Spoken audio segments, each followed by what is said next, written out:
Hey everybody, welcome to No Spring Chicken with April Walterscheid. How have you been? This is a podcast where I was posting on my stories a lot, and my manager, Tony, was like, hey, stop posting in your stories, just post your comedy shows and your email sign up list, and then post on your grid, like your actual Instagram on the outside. Or do a podcast that I started for you. My manager, Tony, started this podcast. He greenlit it for me. So that's why this podcast, if you didn't know. If you're here, what is this, episode 7 or 8? I think this is episode 8. I am going to go to episode 10. I plan to go to 10, maybe take a month off and start up again. And then, like, maybe change something in the background or pay for a studio. I don't know.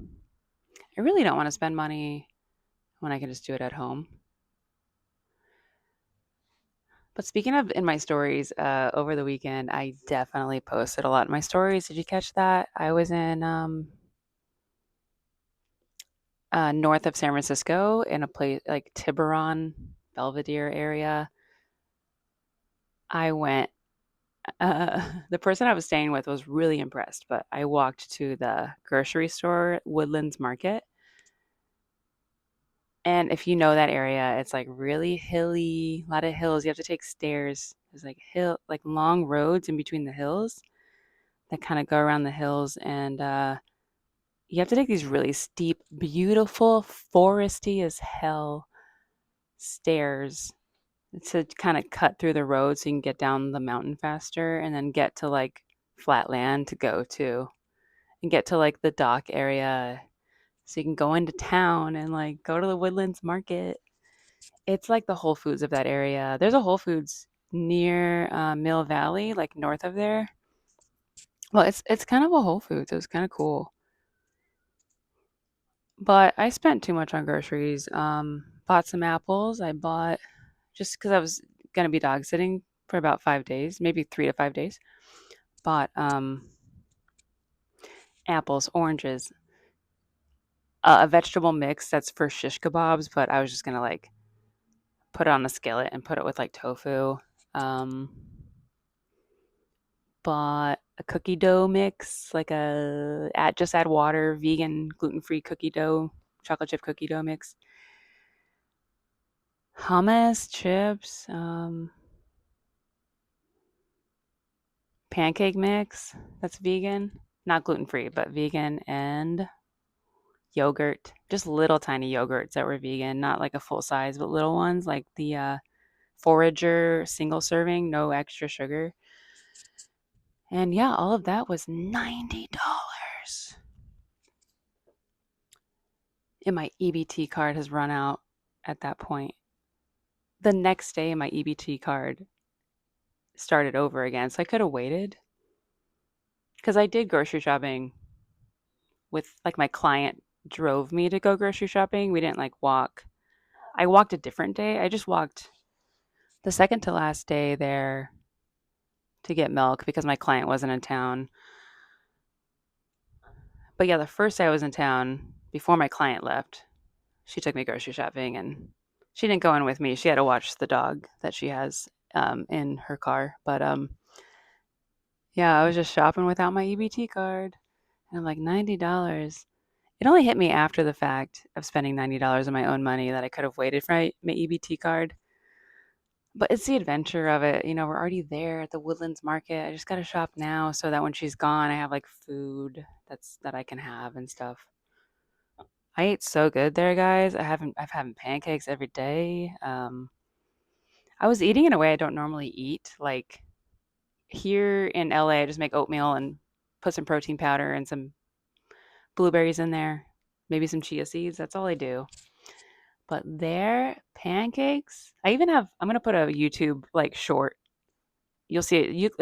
If you see in a YouTube short about me, a comedian, and how like we eat breakfast on an ideal day, that's gonna come up really soon. I'll post that in a few days. Yeah, so pancakes, strawberries that she already had at the house, blueberries that she already had at the house, and then the oranges, the apples, a bowl of that. I was putting yogurt with extra fiber that my client sells. She has a company that makes supplements. Put some of her fiber in the yogurt, top that on the pancake. Here's the thing, I didn't have any maple syrup. I totally forgot, and I didn't want to buy maple syrup and then try to fly a few days later and have like TSA take away the maple syrup. So I was using my client's honey. It's local California honey. I felt really bad because I'm vegan. Isn't that like bees poop or puke? It's bee poop, bee puke, one of those things. I felt kind of bad putting it on my pancakes, but I did it. It was good. She only has stevia at her house, and that's an option. I didn't like stevia years ago. I'm kind of liking the taste. I'm a Splenda girly from 2008, but I think Splenda kind of made me like a thicker girl because Splenda tastes like so sweet. It's not sweet. There's no sugar, but your brain registers it as like a very like 200 times sweeter than sugar. So then when I'd have like actual sugar, it was just never enough. I had to dump like a cup of sugar if I had sugar into something just to be able to taste it. I'm glad I'm not on Splenda anymore. Stevia is more natural, but I just don't really like the taste. But I'm getting used to it. So that's why I did the honey on my pancakes. I did it in my coffee because she has an espresso machine in the wall of her home. It's every place she's lived, she has a miele. It's Miele. Miele. I don't know the name, but it's like a coffee machine in the wall. I've never done a latte in there or like anything with milk, but just espresso shots, ristretto, long shots, regular coffee. It's an amazing machine. I just hate descaling it. I mean, they tell you how, but I know it's not my favorite thing. But I was putting, yeah, honey, a little bit of honey in my matcha and my coffee. There's a lot of guilt on this trip when I did that. But anyways, I was also making tofu, scrambled tofu, no turmeric, which makes it kind of, and no black salt. All that kind of makes it taste like real eggs, but it's just so much less fat and still high in protein. And then I was chopping up some of those kebab vegetables, putting it in a pan.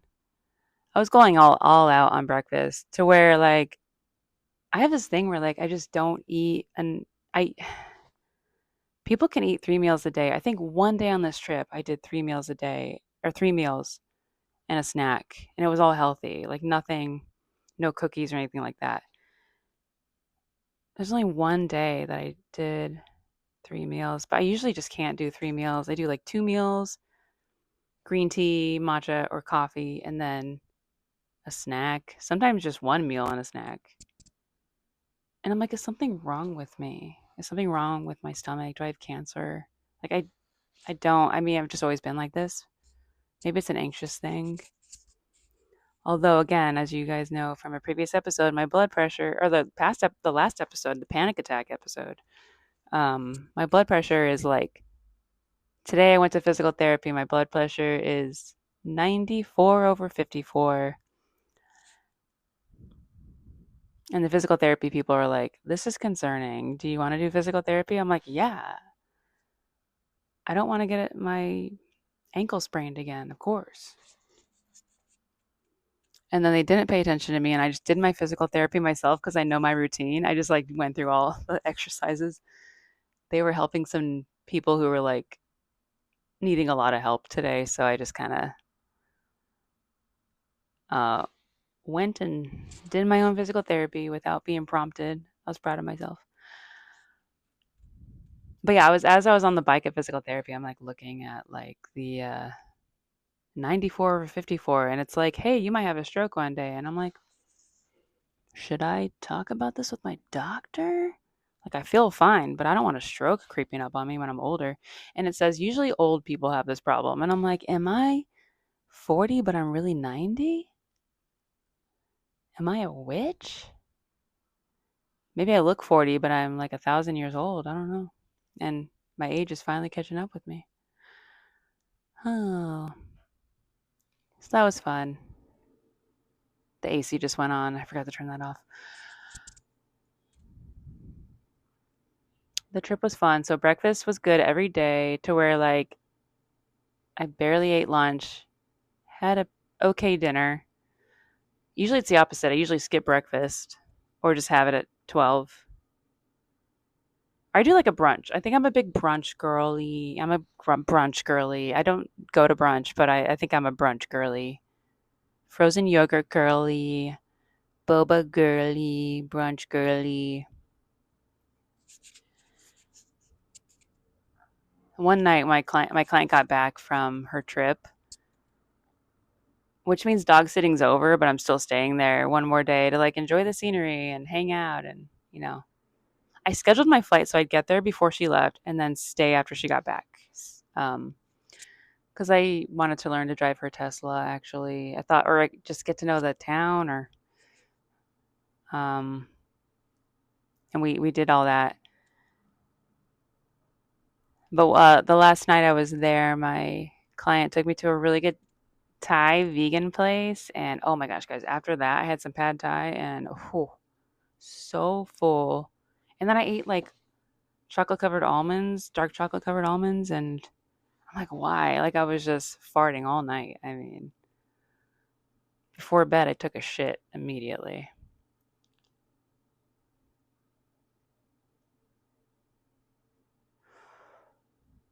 We're both trying to watch a show that she likes in her living room, and I'm just like, ugh. And I'm like laying on the floor on my stomach, like trying to like process everything from this really good dinner we had. And I never really drink. I had a sake. She had wine and like a Perrier. She knows her wines really well. She does Italian wines because she can't have sulfates. She seems like very wine knowledgeable, even though I've taken a class once, but I think she knows way more than I do. Um, I had a sake martini and it had lychee in there. Like on the little stick was just two big ass lychees, and then it was like unfiltered sake. So good. And then we got another one. I've never ordered. She ordered me another drink, and she's like, "It's okay if you don't finish it." I'm like, "Okay, good," because I'm not gonna finish the second one. I didn't get that drunk actually. I was very surprised. I did not feel a lot.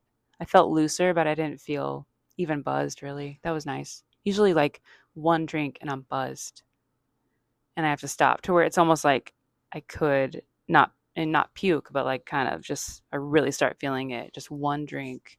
Sometimes three-fourths of a drink. I start feeling it. And then I'm desperately trying to drink water to stop it from and I'm desperately going to the bathroom to get rid of it.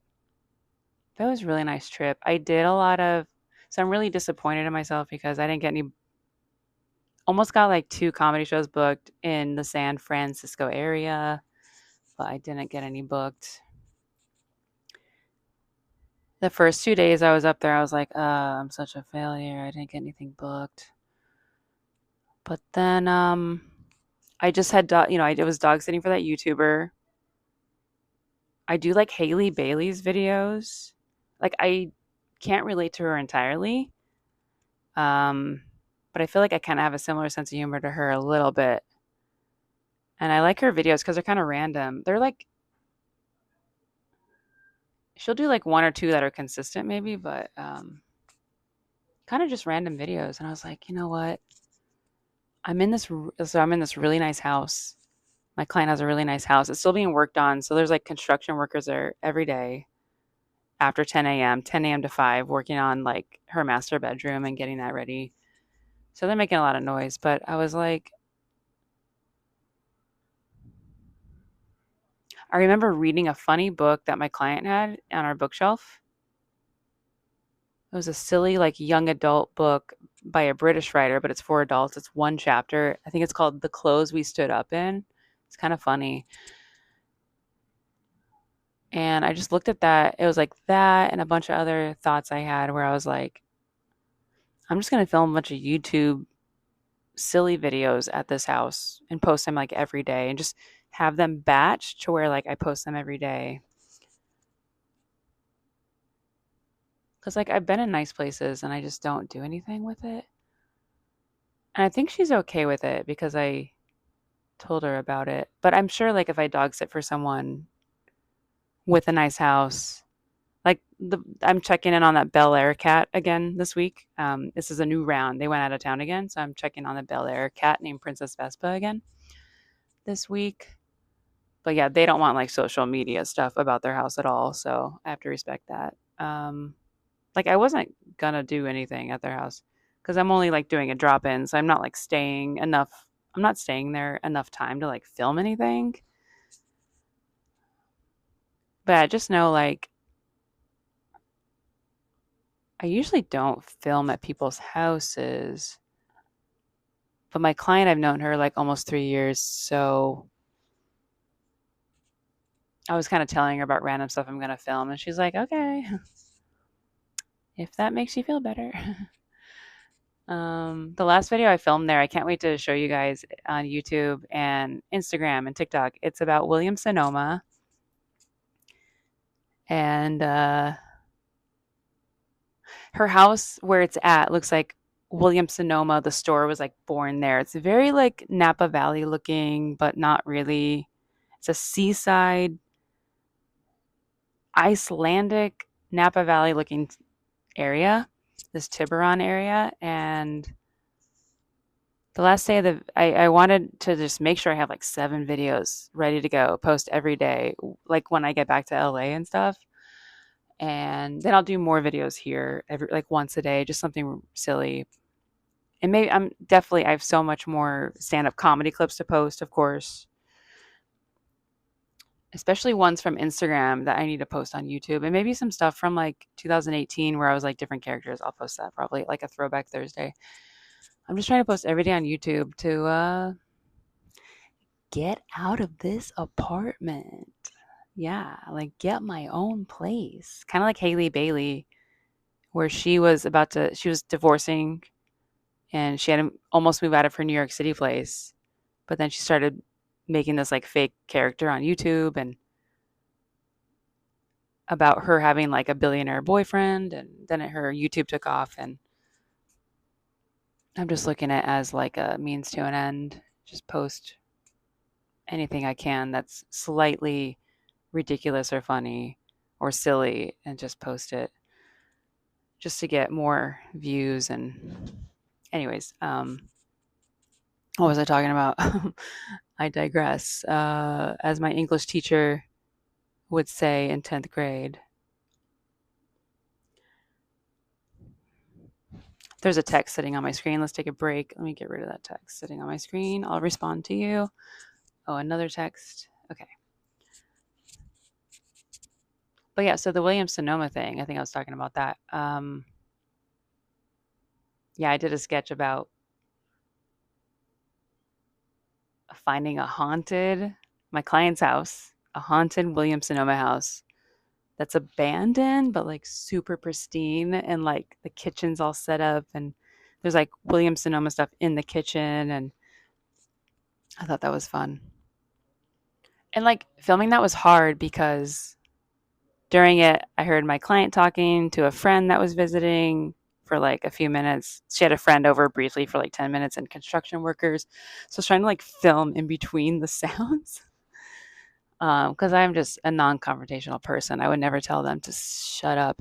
My client would tell me like, hey, when you're dog sitting and I'm gone this week for 3 days, you need to tell the construction workers they need to stop working at 5 p.m. And I'm like, okay, I'm scared. Okay, I can do that. Can I just say like, "Oh, she said to stop." And she's like, "You don't have to mention me at all. They're just supposed to stop." And I'm like, "Okay. I need a better reason other than like this is a city ordinance thing or what like a construction worker ordinance thing for the city." Or it actually went better than I thought. I just came into the master bathroom and I was like, "You guys, it's 5 p.m. and you do need to leave." I just something like that. And they're like, "Okay." And then they left and I was like, "What?" I have trouble like asking for what I want. I think I might have a blurb. I do have a laptop, so I can kind of keep track of what I'm talking about. Although this episode is a little more flowy, I'm not really keeping to the script. But I have this thing with like confrontation and like asking for what I want, and it's really hard. I thought I had something about it. I'm just gonna look really quick. I'm trying to see if I have something on here about that. Mm. Oh yeah, like uh yeah, I just have trouble asking for what I want because I'm like I was taught as a kid not to ask for what I want, I think, and that my parents just decide what I want. They would I may have talked about this previously on a different episode, but they would like compete. My dad and my mom with my dad had this like competition with my mom about getting me jobs and stuff. Like okay, I got April her last job. You need to get her next job, and I felt like I had to stay there forever at these jobs. Otherwise, like my parents wouldn't be able to brag to their friends that I have a job and that they're like great parents, and they probably just wanted me out of the house. But oh, here's the thing. My parents wanted me out of the house, like to move out. But then if I had enough money to move out, they'd be like, "Well, you're not gonna survive. You have $20,000 saved? No." Like it was weird. They're like, "We want you out, but no, where are you going?" It's very confusing.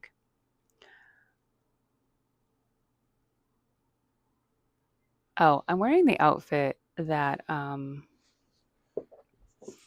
wearing this. I got a lot of compliments on this coat, and it's just like a coat from yesterday. I got a lot of compliments at the San Francisco International Airport on this coat with this black shirt, and my hair actually was down like I think like this. Probably just better yesterday, but got a lot of compliments from guys, even like the people flying the plane. And I don't know why. I'm just suspicious. Like when I get a compliment, I'm like, what do you want? What's going on? Like one guy, when we were in line at TSA, he complimented me on my jacket, then just talked about like all of his accomplishments in international film and how he's like a great artist and kind of the ups and downs of creating visual film type art installations. And he does films for like India and like different countries, just bragging a lot. And I was like, but also kind of talking about the ups and downs. But I was just like, I think because I was hanging out with my client and she used to own a company and she's self-made rich person. I was joking with her on text, like, hey, maybe they could tell I went to a really nice, fancy mom and pop Thai restaurant the other night. They can tell that I drove a Tesla 2 feet in case I had to drive your dog to the vet for some reason, or that never happens, by the way, when I'm pet sitting. Never had to take a dog to a vet or anything. But my client was like, "You need to give yourself more credit. You're beautiful." And I'm like, "Please, no." But I just get suspicious with when guys hit on me because they never really do. But I think I think if a guy's like hitting on you, they want money, sex, or a mom who does all of those things while being their pseudo mom. Yeah, that's what I think. Yeah. Luckily, I got away from the guy who was talking about film. Although I thought like, oh, maybe he's a good networking connection, but maybe he was hoping I was an investor, and I'm not. Oh, and I learned to drive a Tesla. Let's talk about that. I did post a video on my YouTube Shorts about it. My client showed me how to drive her Tesla, and we went to that Woodlands Market thing, and then I go, hey, I should like drive it in case I need to drive it to go to like Mill Valley and check out Mill Valley because my aunt wants me to go there, or take your dog to the vet, or if there's an errand I need to do. And she's like, yeah, go out there and drive it right now. I'm going to be inside. Just let me know how it goes. And I'm like, what? You're not going to watch me? So I took her 3 Tesla keys. Only one works. I tried her 2 Tesla keys. And she's like, they may not work, but try them. And they didn't work. And she's like, okay, you can have my main key then. You can have it at the house and I'll go on the airplane without it. I was like, okay. And then the video on YouTube is just me driving the Tesla like 2 feet, just backing it out, backing it right back in. And I was so nervous about that. I've been nervous about that for like a month or two because she said at some point I'm going to drive her car. She said this like in December, and I finally drove it in June. But I was like so nervous, and then I did it. And then afterwards, I felt like disconnected from my body. Like I had to go in my room and like breathe. Like I didn't have a panic attack, but I just felt maybe a tiny bit of an anxiety attack from doing that, like the residual effects of it. I thought that was weird. I remember laying on the floor of the room I was staying in, just like feeling disconnected from my body and then like trying a meditation. I got on her elliptical at like 7 p.m. that night, did like 10 minutes. Just, I had like, I guess I dissociated. I was like, after the Tesla thing, I kind of conquered this fear of driving the Tesla. And then I somehow like still dissociated from myself.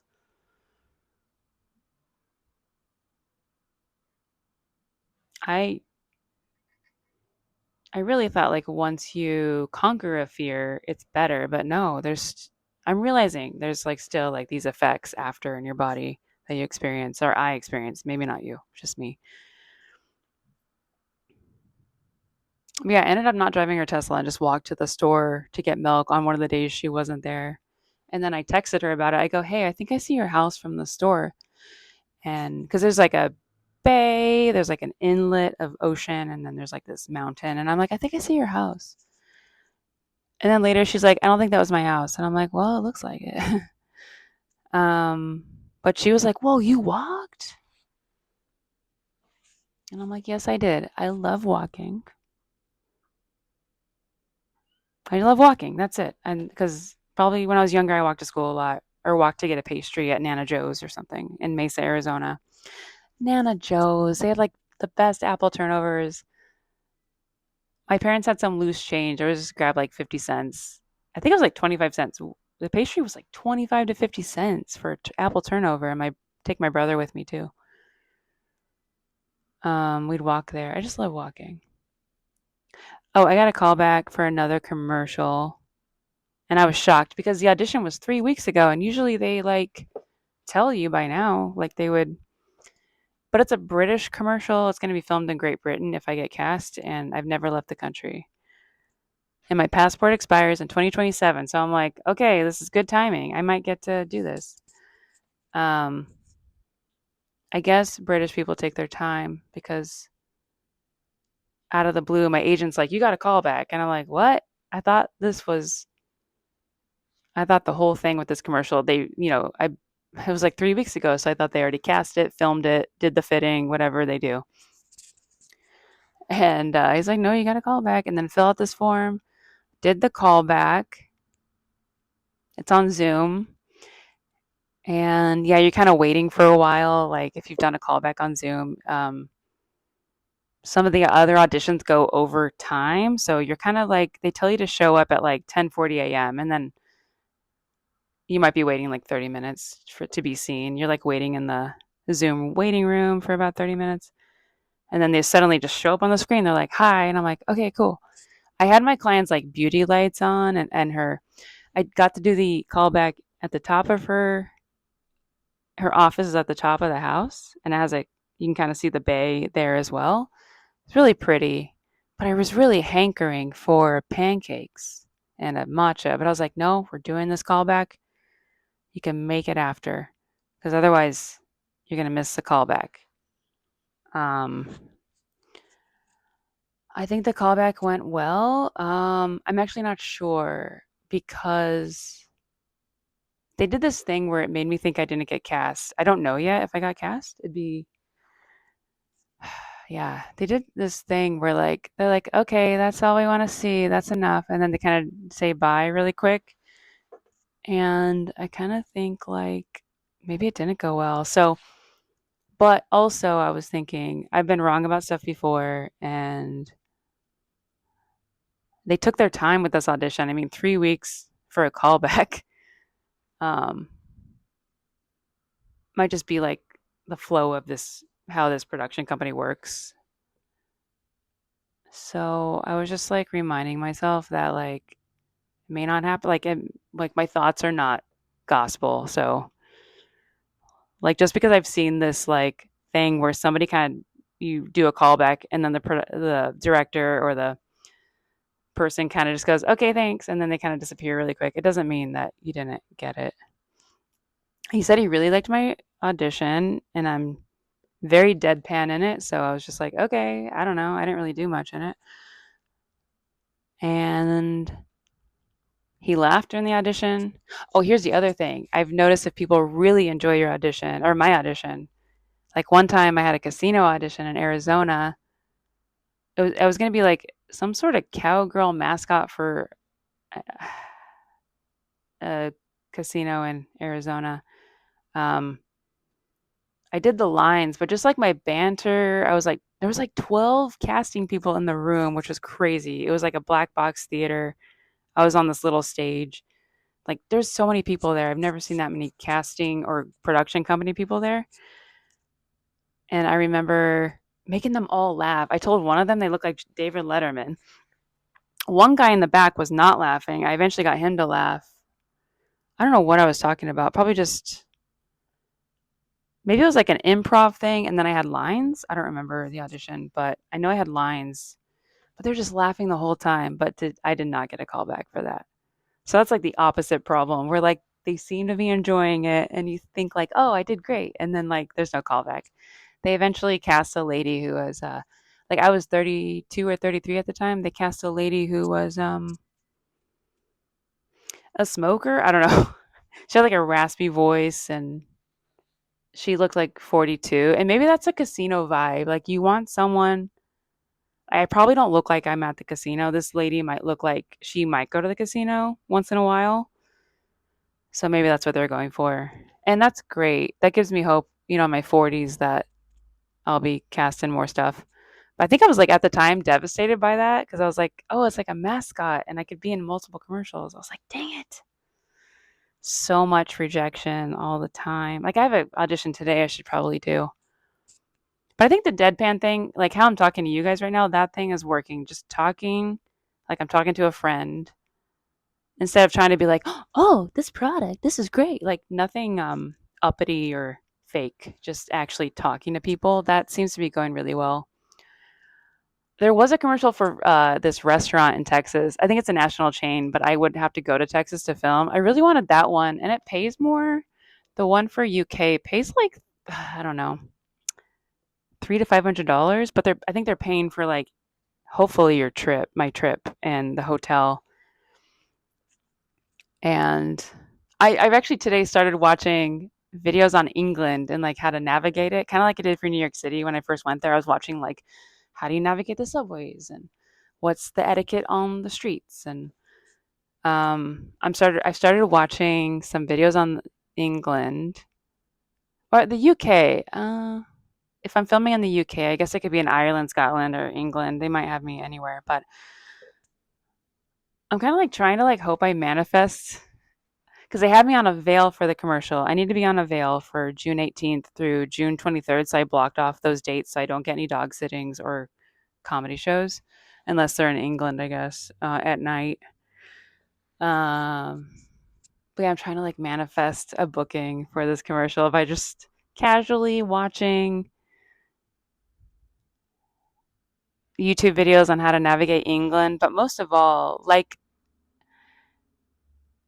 how I had kind of forgotten I auditioned for it and I wasn't like holding on to it. I just kind of forgot, like, oh, okay, I auditioned for it. Like, you turn it in. I'm trying to do the thing where, like, you turn it in,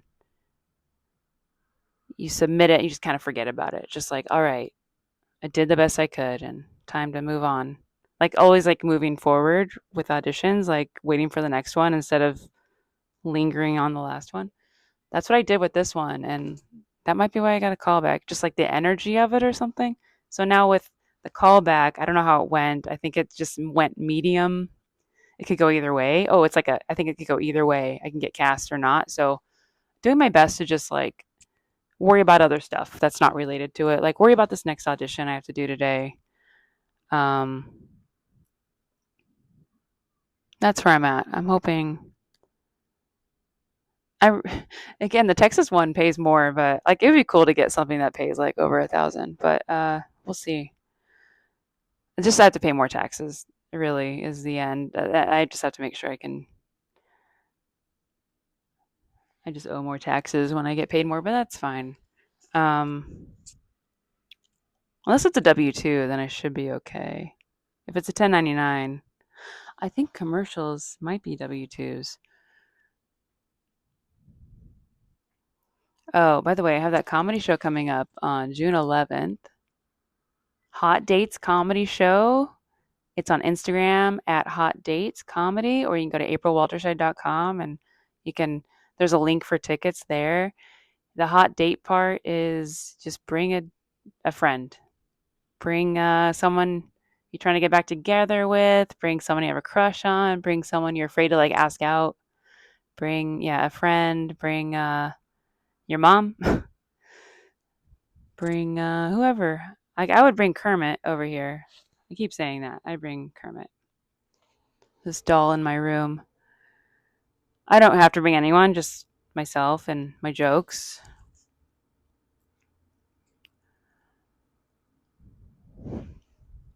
Have a lot of notes here. Wonder, I didn't get to everything. I think on the last episode, I will try to answer those deeper questions I found from that. There's a comedian I really like called, her name is Atsuko Okatsuka. And she did a, if you look up her Big Think video on YouTube, she answered some like really deep questions. I might do that for episode 10 as like this therapeutic finale.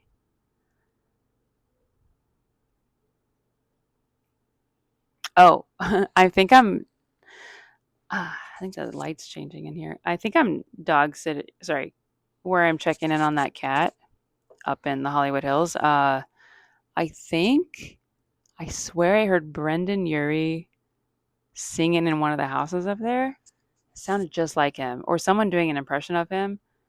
Like he was like singing outside, but I couldn't see him. And then he'd go inside. And it was like muffled, and I'd hear someone go like, "Try that again," and it was really good, whatever it was. I filmed it for my friend. Like I just filmed like a snippet through these trees because I can't see them, but just like by this fence. And I'm like, I sent it to my friend Jose. I'm like, is this Brendan Urie? Because I like Panic at the Disco. It kind of sounds like him. But maybe it's not him. But whoever it is, they're probably practicing for a show or I don't know. It was amazing.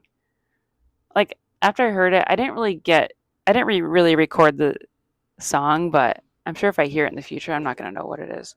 I'm going to totally forget what it was. Like, I don't think he lives up there. He may have just been at a friend's house recording.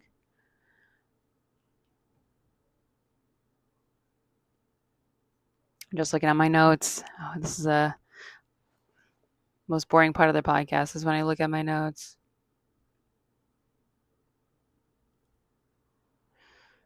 Well, some of the stuff in here is like, if I talk about it, I'm going to be on here another 10 minutes. Oh, I got a massage recently. I put on here in my notes from like before I got the massage, it says almost got a massage because I've been putting it off. Just been like meditating and doing like the muscle relaxation meditations because I've just been like, I don't need a massage. I'm good. Just trying to avoid like spending money on one, I guess.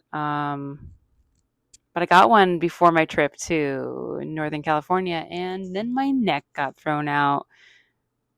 I think I should probably not do the comfort foot type massage places, like the not Thai massage, but the Asian massage parlors. Probably shouldn't do those. Like the ones where it's like the hot stone and the I think, and lately they've been like throwing up my neck, and then my upper back is like so tight because I like lift weights and do Pilates, which Pilates should be for my core. I don't know, my upper back would be having problems, but usually they just can't like massage my back, like my upper back. They're just like very frustrated, and it never used to be that way. But yeah, I finally got a massage, and usually, yeah, my neck will start. I'll be like stuck, like almost the whole trip in Northern California. I was just kind of stuck like this, just a lot of pain here. Usually it's here, but this time it was here. Very strange.